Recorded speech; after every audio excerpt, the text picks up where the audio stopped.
Confidence is how we thank God for giving us life. And when you see yourself the way God sees you, there is no reason that your confidence will not be high. And for those of you who aren't quite there yet, we'll talk all about the curve. You're listening to the Leverage Your Incredible Factor podcast with Darnyelle, Jervey, Harmon. If this is your first time joining me for the podcast, here's what I'd like for you to know about me. First and foremost, I am the absolute best at combining spiritual principles with business growth strategy to turn entrepreneurs into multiple 6- and 7-figure CEOs. Second, I don't do hustle and grind. I do spirituality and systems. And you might be wondering, what in the devil is an incredible factor? And if so, I invite you to go all the way back to the very first episode of this podcast. It's aptly titled, Exactly What is the Incredible Factor?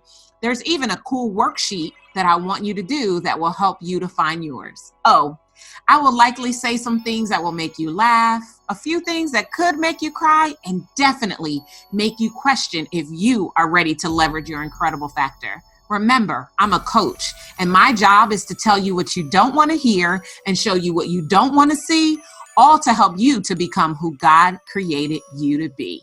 I'm so excited that you're here. This episode is powered by Incredible Factor University, my suite of coaching and consulting programs for entrepreneurs ready to close the gap, standing between them and their next money milestone. To learn more about our programs, visit IncredibleFactorCoaching.com. Oh my goodness, I am so excited to be back with you for another episode. This time around, we are going to talk about something that I seem to have always had in vast supply. It's probably the character trait about me that people either love or hate. And trust me, even when they hate it, they don't really hate me. They hate that I have what they wish they have. We're talking all about confidence. As you know, I'm not new to this. I'm true to this. I have been in this entrepreneurial game for going on 13 years. And a big part of my business over the last 13 years has been speaking. I've been a professional speaker, getting paid to speak, whether it's keynoting, breakout sessions on panels, literally traveling the world and slaying the stage. It's a big part of my gift. And no matter where I am, when I come down off the stage, there is one question that I get more than any other question. And if you haven't figured out what that question is, let me just go ahead and tell you. All the time, women from every nationality, every race, from all over the world ask me, how can I get confidence like yours? Like, I haven't had it said about me before. In fact, maybe I'll just tell you this quick story. So how I got into speaking professionally. So I was working in corporate America in a Fortune 500 financial services company. I had just gotten promoted to officer. And personal banking officer as a promotion is like the big deal, right? You've hit the big time, so to speak. You're on a trajectory where you can really make a difference and make great money in your career. And so once I got promoted in my department at the time to officer, I was one of the only women of color in the department. And we would have every single month, we would have an officer meeting. So once I got promoted, I got tapped on the shoulder, and it became my responsibility as the rookie officer to represent the officers at an upcoming officer meeting. And I was to give a 20-minute talk. It could be on any topic that I wanted. And it was meant to inspire and motivate my fellow officers. And so I did my thing. I created my talk. I practiced it. I got up there. I performed it, and it was ridiculous and amazing. It was so ridiculous and amazing, in fact, that when I came down, the CEO of the company, Charlie Colley, if you are familiar with that name, he has since passed. He was the CEO of MBNA America Bank. He beelined to me. I thought I was in trouble. I thought I had said something wrong while I was up on the platform. But when he finally got to me, he put his hand down. He was like, "Young lady." And he's like shaking my hand as he's talking, right? So you can imagine that. He's like, "Young lady, that was amazing. If I could take your confidence and your enthusiasm and bottle it up, I would have billions. I want you to meet me in my office on Monday morning, because it was Friday afternoon. And I was like, jaw on the ground, like tongue hanging out. I couldn't believe what had just happened. I mean, like, how often does it happen? First of all, that Mr. Cawley is at the officer meeting for my department. That doesn't happen very often. But more than that, he was so impressed by my presentation that he wanted me to meet him in his office. So first thing Monday morning, I put on my best Brooks Brothers suit, walked into his office, or into his suite, because it was massive, and waited on the leather sofas for his assistant to tell me that he was ready for me. The double doors flung open. I walked into another massive office, and he was standing there, big old smile on his face, waiting to greet me, again, shaking my hand and inviting me to sit down on the leather couches inside of his office. And so I went to sit down, and I'm like barely able to contain myself. First of all, talk about vision. I'm a big picture visionary, and I am a dreamer. My name, I think you guys know this, means the secret place where dreamers go to dream. So here I am, I'm sitting in this massive office, and all I can do is vision cast. All I can do is think about the day when I'm running something like this. I mean, that space, it was the bomb. And so I'm sitting there, and I'm trying to focus on what he's saying, but I'm completely enveloped by my environment. Talk about breeding a space that breeds confidence, that gives you clarity, that allows you to literally see flashing before your eyes what it is that you want. Well, that's what was happening to me as I'm trying to focus on the words that are coming out of his mouth. So eventually I snap and get myself back together, and I hear him say, I need you out speaking on behalf of the company, because your approach, your delivery, your style, it's fun, it's energetic, it's light, but it is also so powerful. And I know that our key shareholders and our customers are going to be wowed by your presence. And so just like that, I got promoted. I became a spokesperson for the company and got to travel to speak on behalf of the company. It was pretty awesome. It was pretty surreal. It was because of my confidence, right? So I do want to also just sidebar really quickly, because I did an episode last season called The Confidence Clause, that if you've been asking yourself the same question, that I really want you to check out. And I even give you a cool confidence clause that you can start speaking over yourself every single day to help to heighten your confidence. But what we're talking about here, this episode is not just about confidence for the sake of confidence. This episode is about confidence and the period of time between where you are today, when your confidence is not on high, and when your confidence is at max, right? We're talking about the period of time in the middle. And I like to call that period the confidence curve. The confidence curve is about getting yourself to the point where you see yourself the way God sees you, quite honestly, because I think that that's the definition of confidence. If someone were to ask me, how would you define confidence? I would say it's seeing yourself the way that God sees you. So let's just keep it real. Right now, with everything that's going on globally, people are a little gun shy as showing up fully for themselves, right? I get it. I mean, everything has the potential to be in question in your life, right? And when a lot of things are questioned, the one thing that seems to dissipate often is confidence. I mean, I've got clients in 3 different programs that I serve right now, and many of them have been shaken. Their confidence has been shaken. I mean, can you imagine you have a full speaking roster, and in an instant, all of your engagements are canceled? Not postponed, canceled. Meaning all you have from a revenue perspective are the deposits that you collected. The rest of the money isn't going to come in at this particular point in time. That can jack up your confidence. And so I realized, because of the clients that I've been working with and how we've been navigating what's going on right now, it can be challenging to show up for yourself, right?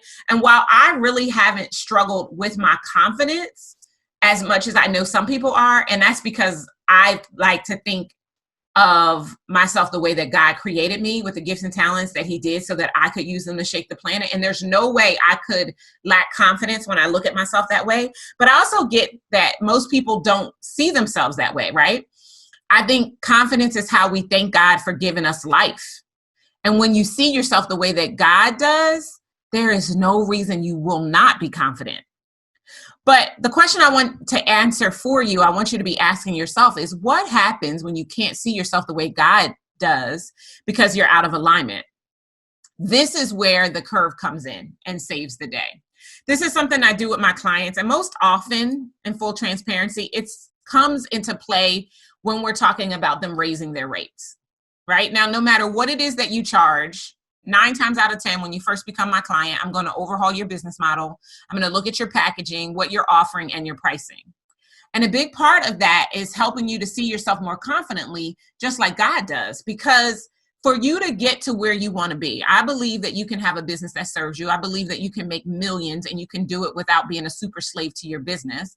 And most people, when they come to work with me, they've got all of these layers. They've got what I call a wide business model instead of a deep business model. And they've got all of these layers, and all of these layers are adding up to peanuts in the grand scheme of things, where they could set themselves up to start serving clients fully and start to make massive money without burning out, right? I'm all about you cashing out before you burn out.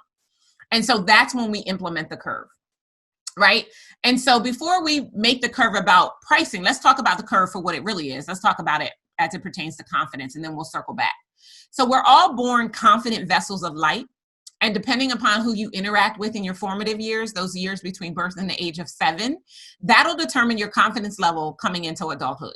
Now, for me, it just is what it is. I didn't get my confidence from my parents and my aunts and my uncles. That was a bunch of mess. Sorry, mom and dad. I'm not faulting my parents and my aunts and uncles and those early people that I met in those formative years. I think they did the best that they could with what they had and what they were taught from their parents. Unfortunately, their best didn't give me what I needed to come out and be a positive, life-affirming, confident vessel.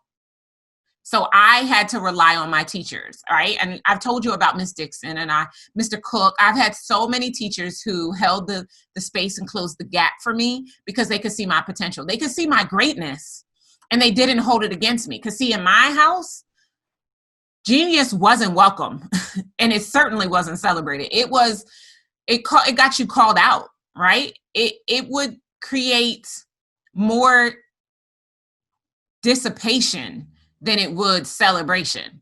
Shining and owning your incredible factor that you are the bomb.com would create negative attention. It got me ostracized. But school, it was a different story. My genius was welcome. It was celebrated. And I finally got the courage to be the confident vessel that I was. I mean, I've shared my story with you, right? From when I learned about my birth, my mom did not know she was pregnant. And so she was doing what she did back in 1975. She was getting high. And when she learned, in her full defense, when she learned that she was pregnant, she stopped immediately. But the doctors thought the damage had already been done. And when I was born, there was nothing wrong with me. Like, it was a stun type of situation. I believe that there was a lot of praying that took place between when my mom found out and stopped taking drugs and when I was born a month and a half later. I think there was a lot of praying that take place, but I also know confidently I can articulate that it was about purpose, that God had a purpose for my life, and me coming into this world not being able to function would not allow the purpose that he gave me before I was formed in my mother's womb to be personified through me. And so as a result of that, I was put in a position where, I had to draw on that confidence from somewhere else, that I couldn't accept that confidence from other people, that there was just no way that I could do that, right? And so what I realized throughout all of this is that there was an opportunity for me to leverage the tools that were in front of me, i.e. my teachers and guidance counselors, to establish a confident foundation for myself that unfortunately just wasn't available for me at home. I don't know your story. I don't know what you've been through. I don't know, whether or not your story is parallel to mine or yours is entirely different. And all along your parents were telling you could do anything. And still to this day, your confidence is waning. I don't know what your story is, but what I do know is that if you are not fully confident because you're not seeing yourself the way that God sees you, then you have an opportunity to implement what I call the confidence curve until you can get there for yourself, right? So until you can hold the space for extreme confidence, I recommend that you create an environment that reminds you of who you really are. Even just in the small glimpses of how you can see yourself, I recommend that that's what you do. And here are 3 things that I think can help you to do that. Number 1, you want to keep an accomplishments and compliments journal. So every time you accomplish something, every time someone compliments you on something, write it down. Write it down. Like, just keep it so that when you have moments when you're doubting yourself, you're questioning if, you can go back and look at what you've accomplished and what other people see in you. This is so powerful. To this day, I still keep an accomplishments and compliments journal. Second thing I recommend is that you keep what I call a wall of fame. You create something that reminds you of all you've done that is worthy of esteem and celebration. So in my office at my old home, I haven't put it in this office. I have other things to remind me now, and I'll tell you about them because those are additional steps. But in my old office, I used to have literally a wall where I had all of my sashes from my Mary Kay Cosmetics days when I won Queen's Quarter Recruiting and Queen's Quarter Sales and my triple star and all of those things. I had the magazine clippings from the articles I had been in the national publications. I had copies of my books, like everything that said how great I was right there in front of my face, so that at any point in time when I'm sitting in my office, I could be reminded that I was thebomb.com. Because sometimes we forget, right? The third thing I recommend is that you create your vision board with a picture of you in the center of your board, and that board is somewhere where you can see it at all times when you're working. Because if you can see your vision, your confidence it'll just naturally be high. You'll vibrate at a higher level. The fourth thing I recommend that you do is you create some type of client success sizzle. So what I do is I have one of those picture frames on my desk that you put a flash drive in, and it flashes JPEG images. And so we took every client success story that's on our website, we've got hundreds, and we turned them into a JPEG. And now I have a rolling mural, if you will, of all my client success that is just on play 24/7. And so I'm constantly reminded, even in those moments, because just let's be clear, even though I'm confident, I still have days and things happen where my confidence, it kind of sways a little. I easily get back on track because I'll go grab my accomplishment in my compliments journal. I'll look at my vision board. I'll look at my client success. I'll be reminded of the things that I've accomplished because my office has become a memorial to my greatness. And I highly recommend that if you are a visual person and you need visual cues and reminders, that you do something similar. But I work in such an inspirational space that it is hard for me to not be confident when I'm in this space, right? I get it naturally because I know who I am. I know whose I am, but it just makes it really, really easier, much easier to do that. So doing those things, those 4 things will help you increase your confidence in the moments when it's waning. Now let's go back to, because this is business, right? So now let's talk about how the confidence curves plays into how I serve my clients and their prices. So typically when my clients come to me, they're undercharging. And even when they have raised their prices on their own, they don't raise them enough to bring all that they really crave into view. So we have to kind of start from ground zero, right? And I end up making them a deal, right? So I show them the math, the logic, and the emotion behind why they should be charging way more. And then we create milestones along their pricing journey to get to their most ideal prices, so that as they close new clients, they not only increase their confidence, but they get closer to hitting that next money milestone, right? And it's designed to serve them. That's the whole reason for the confidence curve. So let's use this as an example. Let's say a client comes to me and their signature program, right now they're charging $500 a month for that signature program. And let's say it's a 12-month program, just for ease of calculation. So that means it's $6,000. And the transformation that clients get in participating in this program over the course of a year is truly life-changing. And the average client, let's call them a career coach, the average client that they work with goes out and gets a new position and on average gets a $30,000 increase in their salary from working with them for a year. So they make $6,000, the client gets on average $30,000, which they'll continue to get a raise on every single year. Well, I look at that and I say, okay, this is wrong. Because see, the first thing is they're not paying you for your time, they're paying you for the result. And when you can get them the result faster and the result is transferable, meaning they can use it forever, you should charge way more. So I would look at a program like that and I would say, worst case scenario, that program should probably be $15,000. Now, my client who's probably did a lot of work to get it up to $6,000 is shaking at the knees. There's no way in the world they can see themselves charging $15K for this program. And so I say, okay, I explain to them why it needs to be $15K, how it brings reaching their goals into view, what the monthly payment becomes when it's $15K. I break all of that down for them. And and part of the fear is because they realize they're going to have to up-level their client. They're likely not going to be able to continue serving the person that paid $500 a month. They're going to have to go out and get somebody who can pay $1,250 a month, right? Because that's the new payment. And so we end up creating a curve. So if we know it should be 15 and right now it's at 6, then we immediately raise it to 7,500. Then they can close 3 clients at 7,500 and then we raise it again to 10,000. They can close 3 clients at 10,000. Then we raise it again to 12,500. And then they can close 3 clients at 12,500. And then we raise it again at 15. And what happens over the course of that curve is their confidence is so high because they're raising their rates higher than they thought was possible. With my guidance, coaching, and support, they're closing clients at these new rates that people aren't even balking at. And before you know it, they've put getting their business over the multiple 6-figure mark completely into view, and they've done it in a shorter period of time. So that's what the confidence curve can look like in your business, right?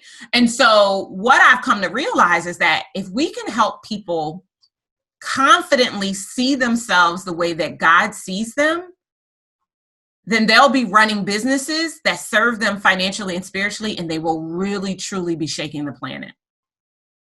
So now my assignment for you is to create those 4 things that we talked about. Get your accomplishment and compliments journal, create your wall of fame or something that visually reminds you that is worthy of everything that you've done that is worthy of esteem and celebration. Create or update your vision board for the next year with the things that you want to accomplish in the next year and pictures that represent it with you in the center, and to create a client success sizzle or some kind of visual representation of what you've done for the clients that you've served. I know that when you do these things and you slowly but surely increase your confidence as you view those things, you will shorten your curve and you'll find yourself completely confident at your next level faster than you ever thought you possibly could. And if there's a role that we can play in helping you to shorten that curve, we welcome it. So again, I invite you to go to incrediblefactorcoaching.com. There you can see all of the programs that we offer. We're going to be coming into our open enrollment period shortly. And there's nothing that would bring me more joy than to be able to have a conversation with you about helping you to hit your next money milestone and bring your next level everything into view. All right, guys, it's been my joy to share the confidence curve with you. Tell me how you like it by leaving a comment, and I'll see you next time. Take care. Thank you for joining me for the Leverage Your Incredible Factor Business podcast. I'd really love to help you grow a business that funds the life you crave while doing work that shakes the planet. Get started today by applying for a discovery session with me or a member of my team at darnyelle.com/session. And if you enjoyed our time together, do yourself a favor. Head on over to iTunes, subscribe, rate, and leave us a review. Until next time, remember, you do deserve a business that funds the life you crave. Take care.